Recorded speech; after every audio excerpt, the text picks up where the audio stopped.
अस्सलाम वालेकुम प्यारे बच्चों, कैसे हैं आप सब? ठीक हैं, घर पे स्टडी वगैरह कर रहे हैं? ठीक है। तो आज जो हम आपके लिए जो है वो एक नई क्लास लेकर आए हैं जिसमें आपको सीखने का बहुत कुछ जो है वो मौका मिलेगा। ठीक है, तो आज की जो है हमारी सोशल स्टडी की 8 क्लास हम स्टडी कर रहे हैं। ठीक है, 8 क्लास का जो हमारा लेक्चर है वो कौन सा लेक्चर है? तीसरा लेक्चर है। और पेज नंबर जो हमें आज स्टडी करने हैं उनका नाम क्या है?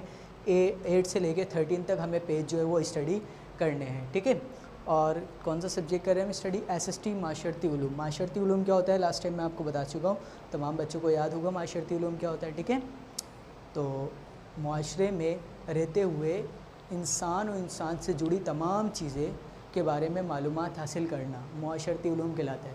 उसमें इंसान की सकाफ़त भी आ सकती है, इंसान की ज़बान भी आ सकती है, इंसान के इर्द गिर्द का माहौल भी आ सकता है, मिसाल के तौर पे उसका मुआशरा भी आ सकता है, मुल्क के कानून भी आ सकते हैं, तिब्बी खदोखाल भी आ सकते हैं। ठीक है, तो बहुत सारी चीज़ें माशरती उलूम में आ सकती हैं जो कि इंसान और इंसान से जुड़ी हुई हैं पूरी दुनिया में। ठीक है, चले तो हम जो है वो स्टडी कर रहे थे। लास्ट टाइम हमने स्टडी किया था जनूबी एशिया के सेकंड लेक्चर में हमने स्टडी किया था जनूबी एशिया की सकाफ़त और ज़बान, मईशियत के बारे में स्टडी किया था उसकी, और उसकी आबादी के बारे में स्टडी किया था। आज हम स्टडी करने जा रहे हैं, हमारा जो टॉपिक है दुनिया के मुख्तलिफ़ खत्ते, उसमें जो हमारा आज का टॉपिक है दुनिया के मुख्तलिफ़ खत्ते हमारा जो है मेन टॉपिक है। उसमें जो हमें आज स्टडी करना है उस टॉपिक का नाम है वस्त एशिया।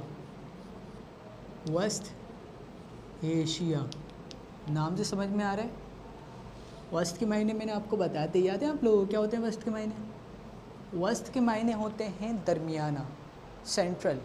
सही है, सदी के बारे में पढ़ा था 18 और 19 सदी के बारे में। उसके दरमियान का हिस्सा क्या होगा? वस्त कहलाएगा। किसी भी चीज़ का दरमियान का हिस्सा क्या कहलाता है? वस्त। वस्त एशिया यानी सेंट्रल वाला हिस्सा, सेंटर वाला हिस्सा। तो कौन सा एशिया का कौन सा हिस्सा? सेंटर वाला हिस्सा। तो हम इसमें किसके बारे में स्टडी करेंगे? सेंट्रल एशिया के बारे में, यानी वस्त एशिया के बारे में स्टडी करेंगे। ठीक है बच्चों, चलें बुक्स ओपन कर लीजिए। वस्त एशिया का नक्शा ही बना हुआ है, आपको पहले नक्शा दिखा देते फिर उसके बारे में स्टडी करेंगे। ये देखें पेज नंबर 9 के ऊपर आपके पास वस्त एशिया का जो है वो नक्शा बना हुआ है। सही है, इसमें कौन कौन से ममालिक आ रहे हैं? अफ़गानिस्तान, तुर्कमेनिस्तान, बहरिया कुज़ून, उज़्बेकिस्तान, तजाकिस्तान, किर्गिस्तान और कज़ाकिस्तान। ये तमाम के तमाम मुल्क कहाँ आ रहे हैं? वस्त एशिया में आ रहे हैं। बाकी के बाकी नहीं हैं क्योंकि इनको मेंशन नहीं करा हुआ, खाली नाम लिखे हुए। बाकी होते लेकिन अगर उनको मेंशन किया जाता कलर से, अगर कलर से मेंशन, मैप में जो कलर से मेंशन किए जाते हैं सिर्फ वही जो है उन हिस्सों की बात की जाती है। ठीक है, तो ये तमाम के तमाम कौन से इसमें वस्त एशिया में है। तो बुक्स में ओपन कर लीजिए पेज नंबर 8। वस्त एशिया के ख़त्ते में शामिल ममालिक पहले रूस के मातहत इश्तराकी जमहूरियतों के वफाक में शामिल थे। 1991 में ये वफाक टूट गया और इसके नतीजे में 12 ममालिक वजूद में आए, जिनमें से 5 ममालिक कज़ाकिस्तान, उज़्बेकिस्तान, तुर्कमेनिस्तान, तजाकिस्तान और किर्गिस्तान वस्त एशिया के ख़त्ते में शामिल है। कितने ममालिक शामिल हैं? 5। ये ख़त्ता दुनिया के तकरीबन 3% खुश्की के इलाके पर मुहित है। आपको नज़र आ रहा है? तुर्कमेनिस्तान, उज़्बेकिस्तान, तजाकिस्तान, किर्गिस्तान और कज़ाकिस्तान, ये 5 के 5 ममालिक किस में शामिल हैं? वस्त एशिया में। अफ़गानिस्तान शामिल नहीं है लेकिन शामिल कर दिया गया बाद में। ठीक है, अफ़गानिस्तान जो है वो साउथ एशिया के अंदर भी आता है। ठीक है, तो ये बात समझ में आ गई। कह रहे हैं वस्त एशिया पहले रूस का हिस्सा था। रूस कहते हैं रशिया को। सही है, रूस ने जो है वो यहाँ पे आया था सेंट्रल एशिया आने के बाद यहाँ पे इसने हमला किया था, और हमला करने के बाद इसने तो वो अपनी हुकूमत बनाई थी जिसको USSR का नाम दिया था, यूनियन और सोवियत रिपब्लिक। ठीक है, सोशलिस्ट रिपब्लिक। इसमें इसने सोवियत यूनियन बनाई थी। सोवियत यूनियन में जो है काफ़ी सारे मुल्क जो है वो ज्वाइंट हो गए थे और यहाँ पे जो है इसका पूरा कब्ज़ा था। ये अपने लिहाज से सोवियत यूनियन जो है अपने लिहाज से जो है वो काम करवाती। सोवियत यूनियन का मकसद ये था कि वो तमाम के तमाम मज़हब को ख़त्म कर दे, एलिमिनेट कर दे, ख़त्म कर दे, और वो बिल्कुल जो है मज़हब को बिल्कुल ख़त्म कर दे, और वो कहे कि कोई खुदा मौजूद नहीं है, मंदिर मस्जिदें सब ख़त्म कर दे। उसका एक मकसद था कि वो अपने पूरे मुल्क में एक निज़ाम कायम करेगा जिसको कम्युनिज़म का निज़ाम कहलाएगा। कम्युनिज़म का निज़ाम ऐसा निज़ाम होता है जिसमें गवर्नमेंट की कोई प्रॉपर्टी किसी की ज़ाती कोई प्राइवेट प्रॉपर्टी नहीं होती, तमाम के तमाम मुल्क में बराबर होते हैं और तमाम के तमाम मुल्क लोगों को जो है वो मुल्क जो गवर्नमेंट जो है वो रहने के लिए जगह भी देती है और तमाम के तमाम लोगों को जो है वो बराबरी के पैसे भी देती है जो वो काम करते, कोई अपना ज़ाती कारोबार नहीं कर सकता, तमाम के तमाम लोग जो है गवर्नमेंट के कारोबार ही करते हैं। इसने जो है वो ख़ात्मा किया था, एलिमिनेट रीजन किया था और जिसने इस बात को मानने से इनकार कर दिया था उसको बहुत सारी जो है वो सज़ाएँ भी दी थी। ऐसा ही है, एक सज़ा का नाम था गुलाग। गुलाग सज़ा ऐसी सज़ा है जिसमें वो ऐसी जगह पे भेजता था जहाँ पे बहुत ज़्यादा सर्दी होती, जिस पे सर्दी को लोग बर्दाश्त नहीं कर सकते थे। तो एक जगह थी, उस जगह पे जो है वो भेज दिया करता था रूस जो है उन तमाम के तमाम लोगों जो कि कैदी होते थे और जो लोग जो है इसको मानने से इनकार कर देते थे या फिर उनको कत्ल कर दिया जाता था। ठीक है, उनको जो है वो कहाँ भेज दिया था, ऐसी जगह भेज दिया जहाँ बहुत ज़्यादा सर्दी होती थी और वहाँ ना उनको रहने के लिए जगह दी जाती थी, मतलब ना कपड़े दिए जाते सर्दी वाले, ना उनको खाने पीने के लिए चीज़ें, तो वो ख़ुद टाइम के बाद जो है वो ख़ुद ही मर जाते थे। तो 1991 में जो है ये USSR union of socialist Republic जो है वो ख़त्म हो गया। जैसे ही ख़त्म हुआ तो उसके बाद दोबारा से सेंट्रल एशिया के 5 के ख़त्म होने के बाद 12 ममालिक में जो है USSR टूट गया। उसमें से 5 ममालिक जो है सेंट्रल एशिया के हिस्से में आ गए। उनके नाम क्या थे दोबारा से बता देता हूँ मैं। कज़ाकिस्तान, अरबकिस्तान, तुर्कमेनिस्तान, ताजिकिस्तान और किर्गिस्तान, ये तमाम के तमाम किसके हिस्से हैं, जनूबी एशिया के हिस्से हैं। सॉरी, वेस्ट एशिया के हिस्से, सेंट्रल एशिया के हिस्से हैं। तो कितने ममालिक आए थे हिस्से में? 5 ममालिक। कितने ममालिक हैं वेस्ट एशिया में? 5 ममालिक हैं। नाम तो मैंने आपको बता दिए, ठीक है। तो इसके अलावा दुनिया का कितना फ़ीसद जो है वो खुश्की पर मुश्तमिल है? 3% खुश्की के इलाके पर मुहित है। कितने फ़ीसद? 3% खुश्की के इलाके पर मुहित है। खुश्की के इलाके पर मुहित है। क्लियर बच्चों बात? ठीक है। इसके बाद आ जाएं इसके वेस्ट एशिया के आप तारीख़ और जुग़राफ़ियाई अहमियत के बारे में। तारीख़ और जुग़राफ़ियाई अहमियत क्या है इसकी? तारीख़ और जुग़राफ़ियाई अहमियत, जुग़राफ़ियाई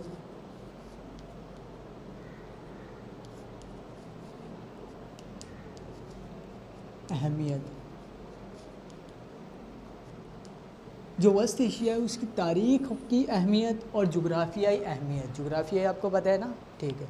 तारीख़ की अहमियत और जुग़राफ़ियाई अहमियत क्या है उसके बारे में स्टडी कर रहे हैं। पेज नंबर 9 ओपन कर लीजिए। तारीख़ी तौर पर यह इलाका नहायत अहमियत का हामिल रहा। सही है। ज़माने कदीम की अहम तिजारती शाहरा रेशम इस इलाके से गुज़रती थी जो 15वीं सदी तक यूरोप और चीन के दरमियान तिजारत का अहम ज़रिया रही थी। शाहरा रेशम, शाहरा क्या होती है? चलें मैं बता देता हूँ। शाहरा से मुराद ऐसी सड़क जो कि 2 मुल्कों को या 2 शहरों को आपस में जोड़े। ऐसी सड़क जो 2 मुल्कों को या 2 शहरों को आपस में जोड़े। लंबी सड़क, ठीक है। बहुत लंबी सड़क क्या कहलाती है? शाहरा। तो शाहरा रेशम एक जो है वो सड़क थी जिसका नाम था शाहरा रेशम। ये जो है वो 15वीं सदी तक चीन और यूरोप के दरमियान तिजारत करने का ज़रिया बनी थी। सही है। क्या करने का ज़रिया बनी थी? तिजारत करने का ज़रिया बनी थी। कौन? शाहरा रेशम। किस किस के दरमियान? चीन और यूरोप के दरमियान शाहरा रेशम। चलें आगे देखें। 8वीं सदी ईस्वी में ये ख़ित्ता इस्लाम की रोशनी से मुनव्वर हो चुका था। बाद के दौर में इस खित्ते में वो काबिल कदर मुसलमान पैदा हुए जिन्होंने इल्म कुरान और हदीस में आला पाए का काम किया। इल्म हदीस के बहुत बड़े इमाम अबू मोहम्मद इस्माइल बुखारी का ताल्लुक़ भी यहाँ के शहर बुखारा से था। किसी ज़माने में बुखारा और समरकंद आलिम इस्लाम के बड़े अलमी मराकिज़ शुमार होते थे। कह रहे हैं 8वीं सदी के दौरान बहुत बड़े बड़े लोग आए जिन्होंने जो है वो आलिम कुरान पाक को जो है वो तफसीली तौर पर जो है समझा और उसको जो है वो आगे फैलाया। उसमें जो है वो आपके एक शख्स थे जिनका नाम था अबू मोहम्मद इस्माइल बुखारी। क्या नाम था? अबू मोहम्मद इस्माइल बुखारी। और इनका ताल्लुक़ कहाँ से था? बुखारा शहर से था। ठीक है, चलें आगे देखें। 19वीं सदी से कबल वस्त एशिया का ख़ित्ता तुर्किस्तान कहलाता था। यानी कि 19वीं सदी से पहले जो आपका वस्त एशिया है, सेंट्रल एशिया है, इसको किस नाम से जानते थे?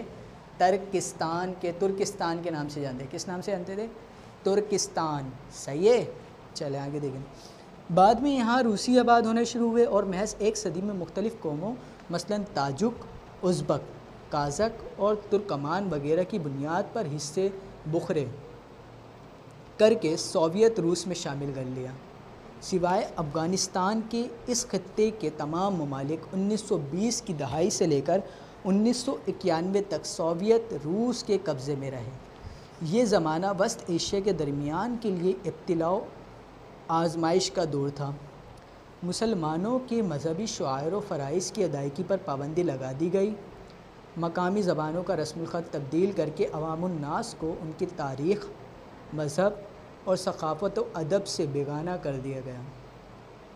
1980 की दहाई में अफ़गानिस्तान और रूस के माबैन जंग हुई, जिसके नतीजे में रूसियों को शिकस्त हुई और वस्त एशियाई रियासतें भी रूसी कब्ज़े से आज़ाद हो गईं।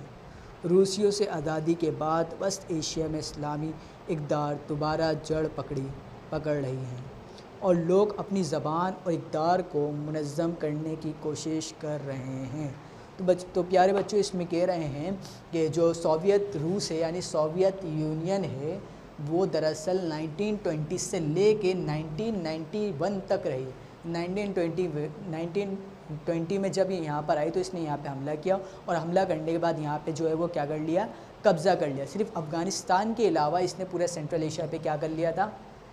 कब्ज़ा कर लिया था। जैसे ही कब्ज़ा कर लिया तो इसने अपनी हुकूमत जमा ली और यहाँ पे लोगों पर अपनी जो है वो पाबंदियाँ आयद करना शुरू कर दी और जो है यहाँ पे अपनी ज़बान को मकामी ज़बान बना दिया। यहाँ पे यानी रूस की ज़बान जो है वो रूसी ज़बान जो है वो बोली जाएगी, मकामी ज़बान उसको बना दिया। ठीक है। इसके असरात जो है वो रूस की हुकूमत ख़त्म होने के बाद तक रहे। जब 1980 में अफ़गानिस्तान और रूस के दरमियान में क्या हुई? लड़ाई हुई। लड़ाई में रूस जो है वो हार गया और हारने के बाद जो आपका सेंट्रल एशिया था वो दोबारा से क्या हो गया? आज़ाद हो गया। लेकिन उसके अंदर काफ़ी सारे लोग अभी भी कौन सी ज़बान बोलते हैं? रूसी ज़बान बोलते हैं, क्योंकि वहाँ की मकामी ज़बान उनको बना दिया गया था। इसके नतीजे में अभी तक जो है वो कुछ लोग रूसी ज़बान भी अभी तक वहाँ पे बोलते हैं। कहाँ पर? सेंट्रल एशिया में। ठीक है बच्चों, तो यहाँ तक आपको बात क्लियर हो गई। सही है। सोवियत यूनियन के बारे में देख लेते हैं। सोवियत यूनियन क्या है? तारीख़ी जुग्राफियाई अहमियत में से निकालेंगे सोवियत रूस। सोवियत रूस कब से कब तक रहा? 1920 ईस्वी था 1991। 1920 से लेके 1991 तक जो है वो इसने हुकूमत की। क्या की? अफ़गानिस्तान के अलावा तमाम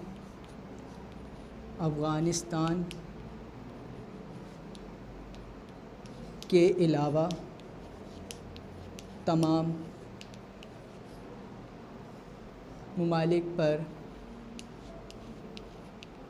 कब्ज़ा कर लिया।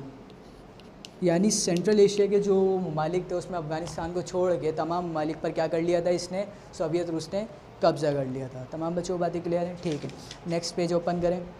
वेस्ट एशिया के सियाहती मकामात। सियाहती मकामात यानी लोग जहाँ पे घूमने आते हैं।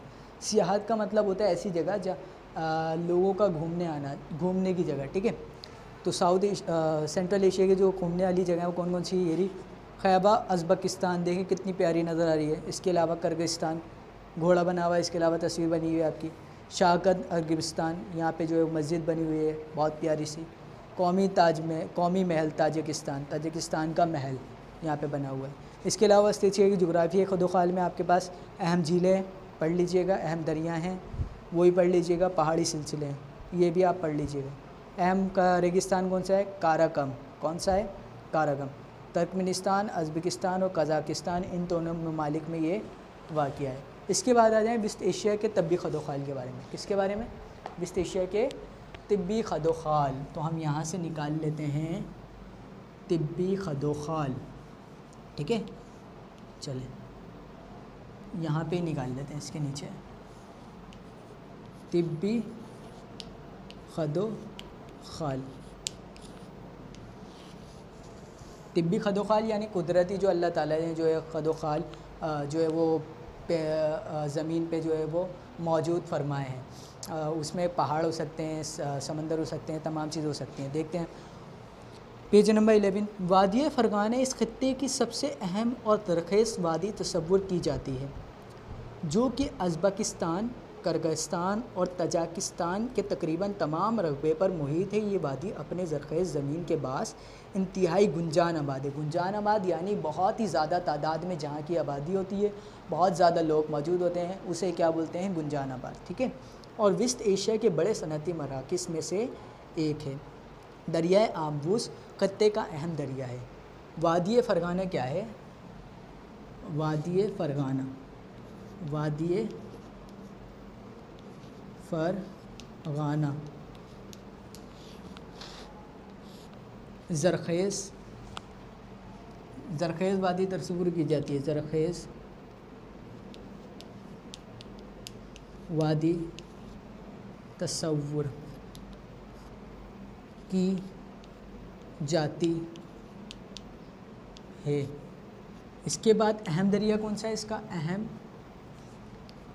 अहम दरिया दरियाए आम्बास।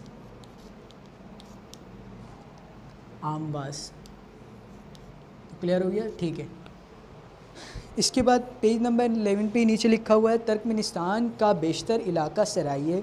सही है, सराय यानी वहाँ पे रेगिस्तान मौजूद है, जबकि किर्गिस्तान की बेशतर ज़मीन पहाड़ी है, यानी किर्गिस्तान के इर्द गिर्द क्या ज़्यादा मौजूद है? पहाड़ मौजूद है। और कुदरती हुस्नों से माला माल है, यानी पहाड़ है तो इसका मतलब वो बहुत ज़्यादा खूबसूरत दिख रहा है। उसके ऊपर जो है वो आप इनके नज़ारे बहुत ज़्यादा अच्छे हैं। देखें आपको नज़ारे नज़र आ रहे हैं, ऐसा नज़ारा है। ठीक है। इस वजह से मुल्क इस पूरे खत्ते में सियाहत के लिहाज से खुशहाल रखता है, यानी इसी वजह से यहाँ पे लोग जो है बहुत ज़्यादा घूमने के लिए आते हैं। कहाँ? किर्गिस्तान में। ठीक है।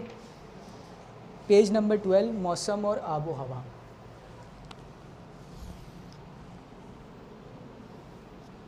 मौसम और आबो हवा। मौसम और आबो हवा।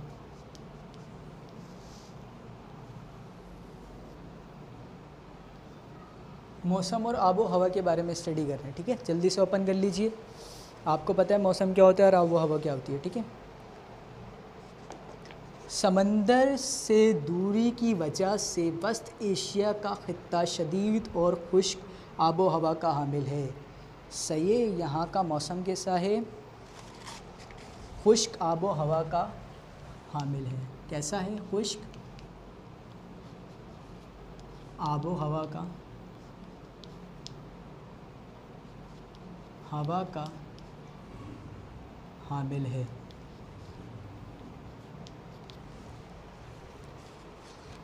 गर्मियों में यहाँ शदीद गर्मी पड़ती है और दर्जाए हरारत अमूमन 40 डिग्री सेंटीग्रेड से तजावुज़ कर जाता है, जबकि सर्दियों में शदीद सर्दी पड़ती है और दर्जा हरारत नुक्ता इंजिमात से नीचे गिर जाता है। गर्मियों में क्या होता है?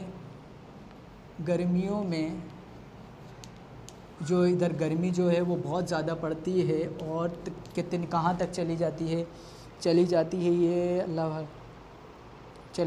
ये 40 डिग्री सेंटीग्रेड से तजावुज़। 40 डिग्री सेंटीग्रेड से तजावुज़। डिग्री सेंटीग्रेड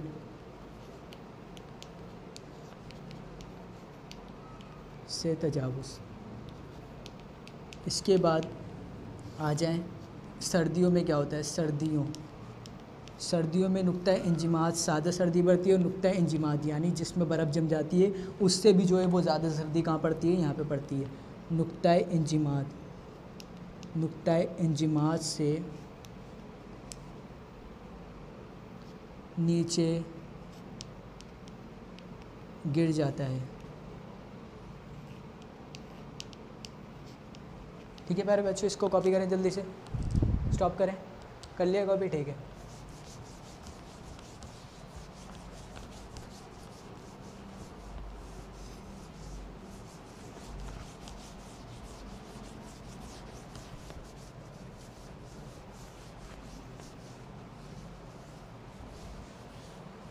ठीक है, बुक्स में देखें वापस। इस खित्ते के बेशतर हिस्सों में सर्दियों के दिनों में अमूमन बर्फ़बारी होती है। ज़्यादातर यहाँ पे क्या होती है, अमूमन क्या होती है, बर्फ़बारी होती है। ठीक है,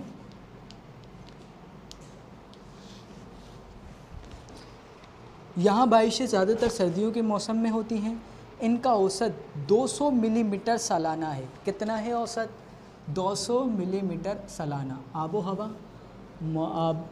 मौसम और आबो हवा, मौसम और आबो हवा कितना है? बारिशें कितनी होती हैं? 200 मिलीमीटर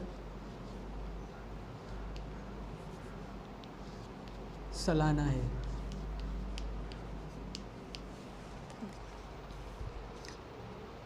शदीद और खुश्क मौसम की वजह से यहाँ कुदरती पैदावार सिर्फ घास है।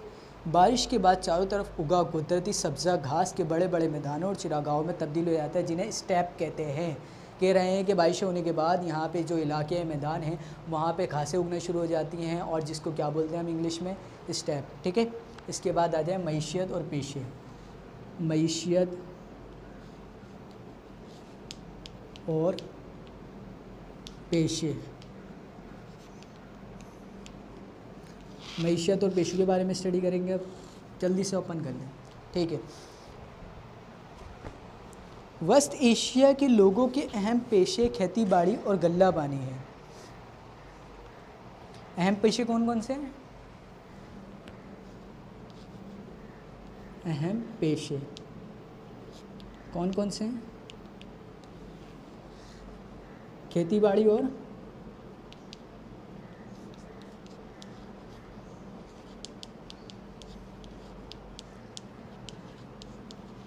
गल्ला बानी।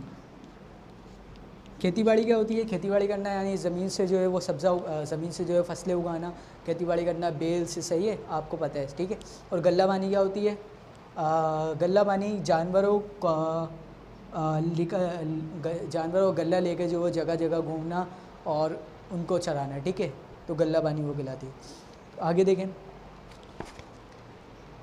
यहाँ के वसी घास के मैदान और कुदरती चिरागाह गल्ला बानी के लिए निहायत मौजूद है, यानी बहुत ज़्यादा फ़ायदेमंद है, क्योंकि गल्ला बानी के लिए बहुत ज़्यादा फ़ायदेमंद है। वो अपनी जो है वो भेड़ों को लेके निकलेंगे और जगह जगह उनको जो कुदरती सब्ज़ा जो उगा नज़र आएगा, उनके लिए बहुत ज़्यादा आसानी होगी भेड़ों के लिए कि वहाँ से बहुत आसानी से खा सकते हैं। ठीक है, कपास और गंदम इस खत्ते की अहम फसलें हैं।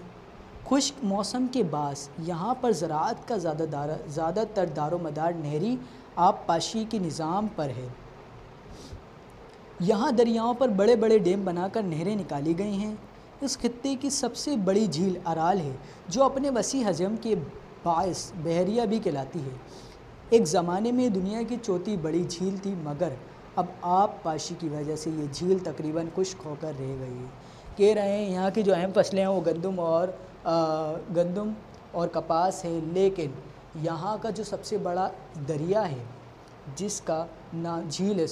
जिसका नाम अराल झील है, वो अपने हजम, अपने वॉल्यूम की वजह से जो है वो दुनिया की चौथी बड़ी झील जानी जाती थी। लेकिन लोगों ने जब इसमें से कैनाल्स निकालना शुरू कर दी, आबपाशी का पानी का निज़ाम बनाने शुरू कर दिया, तो उसकी वजह से आहिस्ता आहिस्ता ये जो झील है आहिस्ता आहिस्ता खुश्क होती गई, और खुश्क होने की वजह से ये जो है चौथी झील के बजाय बहुत जो है वो पीछे चले गए। इसकी वजह से जो है वो लोगों ने जो है उसमें से जब आबपाशी का निज़ाम निकाला तो उसमें से बहुत सारी नहरें भी निकालनी और डैमों में पानी स्टोर करना भी शुरू कर दिया। इसी वजह से जो है झील है वो चौथे नंबर से काफ़ी पीछे चली गई और आहिस्ता आहिस्ता क्या होती जा रही है? खुश्क होती जा रही है। खेती बाड़ी और गल्ला बानी से ग़िज़ाई और पारचा बाफ़ी बोलते हैं टेक्सटाइल में काम करने को, जो आप तौलिया वगैरह बनाते हो, इसके अलावा और दीगर चीज़ें वगैरह जो बनाते हो, घी वगैरह बनाते हो, इसकी सनत के अलावा चमड़े की सनत के लिए भी खाम माल बोलते हैं बिल्कुल कच्चा, ठीक है, फ़राहम होता है। ख़ाम माल से मुराद जिसमें तमाम चीज़ें मौजूद होती हैं। मादनियात निकालते हो तो उसमें जो है वो लोहा भी होता है, पीतल भी होता है, तांबा भी होता है। इन सबको जब निकालते हो तो किस शक्ल में होता है? ख़ाम माल की शक्ल में होता है। फिर उसको जो है वो अलहदा किया जाता है। ठीक है, वेस्ट एशिया का एक और अहम पेशा कालीन बाफ़ी यानी कालीन बनाना है। यहाँ के बुने हुए कालीन की दुनिया भर में मांग है, जिसकी वजह यहाँ पर पाई जाने वाली भेड़ों की एक ख़ास नस्ल कराकल से हासिल होने वाली ऊन है, जो निहायत नफीस और दबीस कालीन बनाने के इस्तेमाल होता है। कह रहे हैं जो आपके पास यहाँ के जो कालीन है बहुत ज़्यादा मशहूर है। मशहूर इसलिए हैं कि वहाँ पे एक ख़ास किस्म की भेड़ें पाई जाती हैं, जिसका नाम है कराकल। कराकल की जो ऊन है, जब उसके जो है वो ऊन हासिल की जाती है काट के, सही है, ऊन जब उसकी काटी जाती है और ऊन जो उससे हासिल की जाती है बहुत ज़्यादा, जब उससे कालीन बनाते हैं तो बहुत ज़्यादा नफीस होती है, मोटी भी होती है और बहुत ज़्यादा नरम भी होती है। आप जब उस पर पैर रखते हो तो आपका पैर जो है आहिस्ता आहिस्ता अंदर जाने शुरू हो जाता है, बहुत ज़्यादा सॉफ्ट होती है। तो इस वजह से जो कालीन है वो पूरी दुनिया में क्या है, मशहूर हैं। इस खित्ते के बाज़ ममालिक की माशी तरक्की में सियाहत और इससे मुंसलिक सरगर्मियों का भी अहम हिस्सा है। ये खत्ता मादनी लिहाज से भी माला माल है। कोयला, कुदरती गैस और तेल अहम मादनियात में शामिल हैं। इसके अलावा सल्फ़र, तांबा, लोहा और सोने के ज़ख़ायर भी मौजूद हैं। ठीक है बच्चों, इसके बाद हम पढ़ेंगे सकाफ़त और ज़बानों के बारे में। किसके बारे में? ज़बानें और सकाफ़त। यहाँ की ज़बानें क्या हैं और सकाफ़त क्या है? ज़बानें और सकाफ़त। ठीक है, चलें। वस्त एशिया के खत्ते में मजमूई तौर पर 13 ज़बानें बोली जाती हैं। कितनी ज़बानें बोली जाती हैं? 13 ज़बानें बोली जाती हैं। कहाँ पर बोली जाती हैं? वस्त एशिया में, यानी सेंट्रल एशिया में जो है कितनी ज़बानें बोली जाती हैं? 13। रूसी कब्ज़े के दौरान वस्त एशियाई रियासतों में रूसी ज़बान में भी तालीम करना लाजिम करार दिया गया, जिसके बाद रूसी ज़बान इस खत्ते की अहम ज़बान बन गई। आज भी यहाँ रूसी ज़बान का इस्तेमाल आम है। मकामी तौर पर फ़ारसी, तुर्की, उज़्बक, ताजुक, काज़िक, तर्कमान और करगज़ ज़बानें भी बोली जाती हैं। इस पूरे खत्ते की अक्सरियत का मज़हब इस्लाम है। अक्सरियत का मज़हब क्या है? ठीक है, अक्सरियत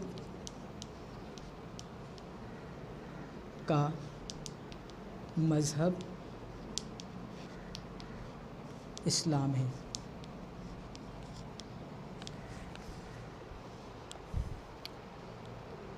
यहाँ यहूदी और ईसाई मज़हब के मानने वाले भी आबाद हैं, लेकिन इनका तनासुब बहुत कम है। किसी ज़माने में यहाँ बुतमत और पारसी मज़हब के पैरोकार अक्सरियत में थे, यानी बुतमत जो कि बुत की पूजा करते हैं। ठीक है, आज भी यहाँ पारसी त्यौहार नौरोज़ की रिवायत ज़िंदा है। उन लोग बड़े धूमधाम से त्यौहार मनाते हैं। घुड़सवारी यहाँ के लोगों का न सिर्फ शौक़ है, बल्कि पहाड़ी इलाकों में आमदोरफ्त का अहम ज़रिया है। प्यारे बच्चों, बोल रहे हैं कि यहाँ पर जो 13 ज़बानें बोली जाती, लेकिन जैसे ही यहाँ पर रूस का कब्ज़ा हुआ तो यहाँ पे जो है वो रूस के लोगों ने यहाँ पे जो है वो अपनी ज़बान में तालीम देना जो है अहम करार दे दिया था। इसके साथ साथ जब उन्होंने अपनी अहम तालीम देना करार कर दे दिया था, तो इसके साथ साथ वहाँ पे जो मकामी ज़बानें हैं वो कुछ ज़बानें बोली जाती, जिनका नाम फ़ारसी, तुर्की, उज़्बक, ताजुक, काज़क, तर्कमान और करगज़ है। ठीक है, ये ज़बानें बोली जाती थी। और यहाँ पे ज़्यादातर लोग हैं, उनका जो मज़हब है वो कौन सा है? इस्लाम है। इसके अलावा दूसरे मज़हब भी यहाँ पे मौजूद हैं, जो कि कम तादाद में लोग मौजूद है। इसके अलावा बुद्ध मत जो है बुद्ध की पूजा भी करते हैं। इसके अलावा जो है वो पारसी मज़हब के भी 2 लोग मौजूद हैं। यहाँ के लोगों का जो शौक़ है वो घुड़सवारी है। वो घुड़सवारी को बहुत ज़्यादा क्या करते हैं? पसंद करते हैं। और इसके अलावा पहाड़ी इलाकों में आमदोरफ्त का भी ये ज़रिया है, यानी एक जगह से दूसरी जगह भी वो घुड़सवारी के ज़रिए ही जाते हैं। तो प्यारे बच्चों, आपको तमाम बातें क्लियर हो गई? ठीक है, नोट डाउन करें। नोट डाउन कर लिया? ठीक है। प्यारे बच्चों, यहाँ पर जो है हमारा टॉपिक जो है वो ख़त्म होता है। इसके बाद हम जो है वो थोड़ा सा काम कर लें, क्लास वर्क। जो आपको आज क्लास वर्क में करना है वो क्या करना है, और से सुनिएगा। क्लास वर्क में आपको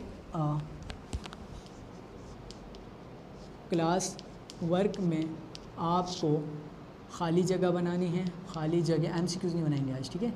खाली जगह बनाएं, कितनी? 5, और सवाल, ठीक है, सवालात। पहला सवाल आपके पास होगा, जो आपके पास पहला सवाल होगा वो क्या होगा? पहला सवाल होगा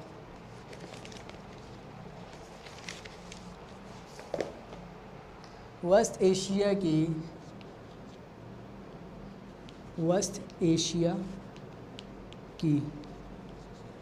तारीख़ी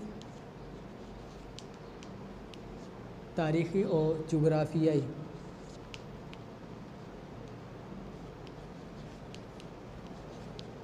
अहमियत बयान करें। ठीक है प्यारे बच्चों, आपको क्या करना है, वेस्ट एशिया की जो सेंट्रल एशिया उसकी तारीख़ी और जुग़राफ़ियाई अहमियत बयान करनी है, जो कि मैं आपको बता चुका हूँ क्या है। ठीक है, दूसरा सवाल, वेस्ट एशिया की आबो हवा की खुसूसियात बयान करें। वेस्ट एशिया की आबो हवा की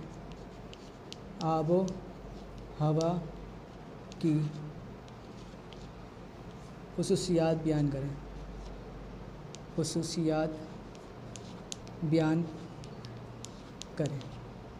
ठीक है, जो वेस्ट एशिया सेंट्रल एशिया उसकी जो आबो हवा है उसकी जो खुसूसियात हैं आपको बयान करनी है। तो प्यारे बच्चों आप ये काम कर लीजिएगा। ठीक है, हम जो है वो नेक्स्ट लेक्चर के साथ फिर दोबारा से आएंगे। जब तक के लिए अल्लाह हाफ़िज़, ख्याल रखिएगा अपना।